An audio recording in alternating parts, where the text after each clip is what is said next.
ओम नमः शिवाय। हर हर महादेव। शिव पुराण में श्री रुद्र संहिता के प्रथम खंड का 12वां अध्याय पढ़ने जा रहा हूँ। उम्मीद है भगवान शिव का आशीर्वाद लेने के लिए आप सभी इसे बड़े ध्यान पूर्वक सुनेंगे।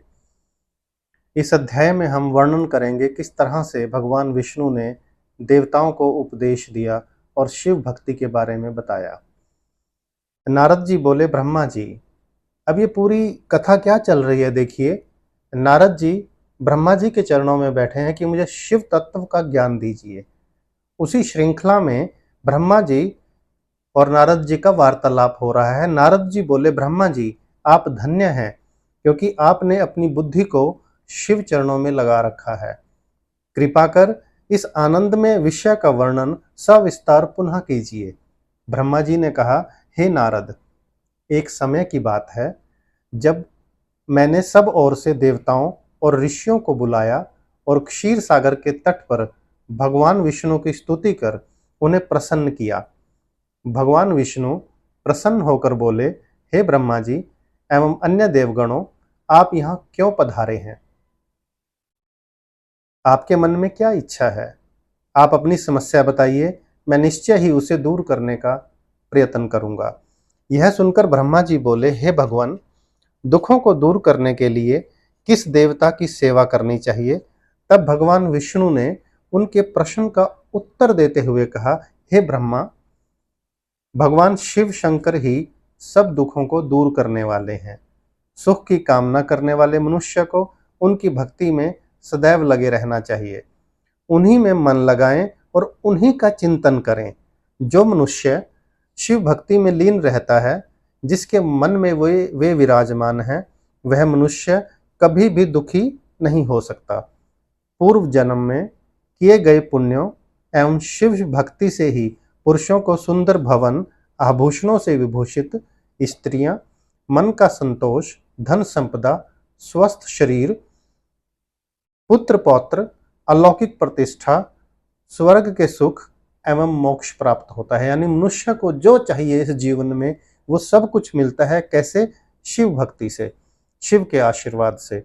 जो स्त्री या पुरुष प्रतिदिन भक्ति पूर्वक शिवलिंग की पूजा करता है, उसको हर जगह सफलता मिलती है। वह पापों के बंधन से छूट जाता है। ब्रह्मा जी एवं अन्य गणों ने भगवान विष्णु के उपदेश को ध्यान पूर्वक सुना।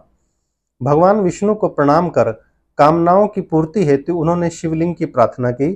तब श्री विष्णु ने विश्वकर्मा को बुलाकर कहा, हे मुने, तुम मेरी आज्ञा से देवताओं के लिए शिवलिंगों का निर्माण करो। यानी भगवान विष्णु ने देवताओं के लिए शिवलिंगों का निर्माण करने हेतु किसे बुलाया? विश्वकर्मा को बुलाया। तब विश्वकर्मा ने ब्रह्मा जी और श्री हरि की आज्ञा को मानते हुए देवताओं के लिए उनके अनुसार लिंगों का निर्माण कर उन्हें प्रदान किया। मुनिश्रेष्ठ नारद, सभी देवताओं को प्राप्त शिवलिंगों के विषय में सुनो। यानी किसको कौन सा शिवलिंग मिला? सभी देवता अपने द्वारा प्राप्त लिंग की पूजा उपासना करते हैं। पदम पराग मणि का लिंग इंद्र को, सोने का कुबेर को, पुखराज का धर्मराज को, श्याम वर्ण का लिंग वरुण को, इंद्र नीलमणि का विष्णु को और ब्रह्मा जी हेमलय लिंग को प्राप्त कर उसका भक्ति पूर्वक पूजन करते हैं। इसी प्रकार विश्वदेव चांदी के लिंग की और वसुगण पीतल के बने लिंग की भक्ति करते हैं। पीतल का अश्विनी कुमारों को, स्फटिक का लक्ष्मी को, तांबे का आदित्यों को और मोती का लिंग चंद्रमा को दिया गया है। वज्रलिंग ब्राह्मणों के लिए, व्रज लिंग ब्राह्मणों के लिए, वह मिट्टी का लिंग ब्राह्मणों की स्त्रियों के लिए है। मयासुर चंदन द्वारा बने लिंग का और नागों द्वारा मूंगे के बने शिवलिंग का आदर पूर्वक पूजन किया जाता है। देवी मक्खन के बने लिंग की अर्चना करती है। योगीजन भस्म में लिंग की, यक्षगण दधि से निर्मित लिंग की, छाया देवी आटे के लिंग और ब्रह्मा पत्नी रत्नमय शिवलिंग की पूजा करती है। बाणासुर पार्थिव लिंग की पूजा करता है। भगवान विष्णु ने देवताओं को उनके हित के लिए शिवलिंग के साथ पूजन विधि भी बताई। देवताओं के वचनों को सुनकर मेरे हृदय में हर्ष की अनुभूति हुई। मैंने लोगों का कल्याण करने वाली शिव पूजा की उत्तम विधि बताई। यह शिव भक्ति समस्त अभीष्ट फलों को प्रदान करने वाली है।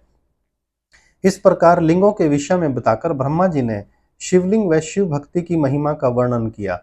शिव पूजन भोग और मोक्ष प्रदान करता है। मनुष्य जन्म उच्च कुल में प्राप्त करना, यानी मनुष्य जन्म और वो भी उच्च कुल में प्राप्त करना अत्यंत दुर्लभ है।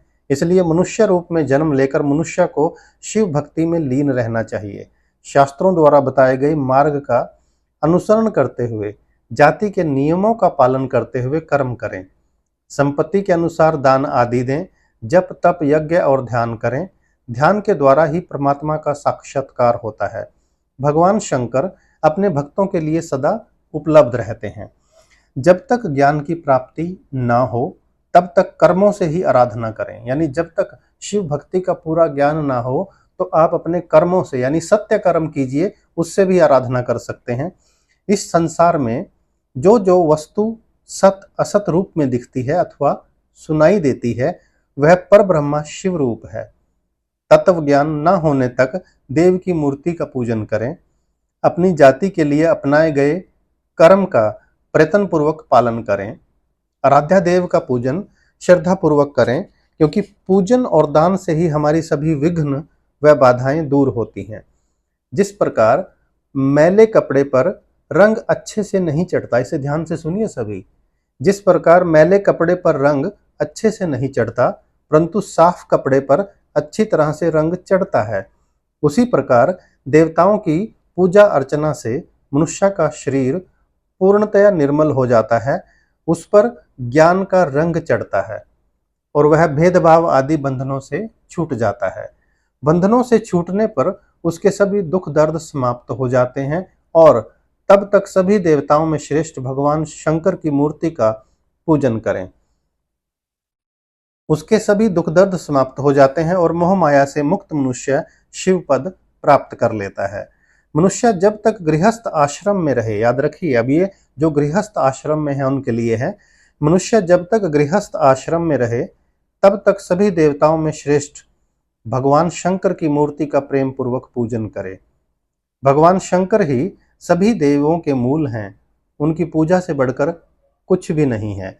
जिस प्रकार वृक्ष की जड़ में पानी के सींचने पर जड़ और शाखाएं सभी तृप्त हो जाती हैं, उसी प्रकार भगवान शिव की भक्ति है। अतः मनोवांछित फलों की प्राप्ति के लिए शिव की पूजा करनी चाहिए।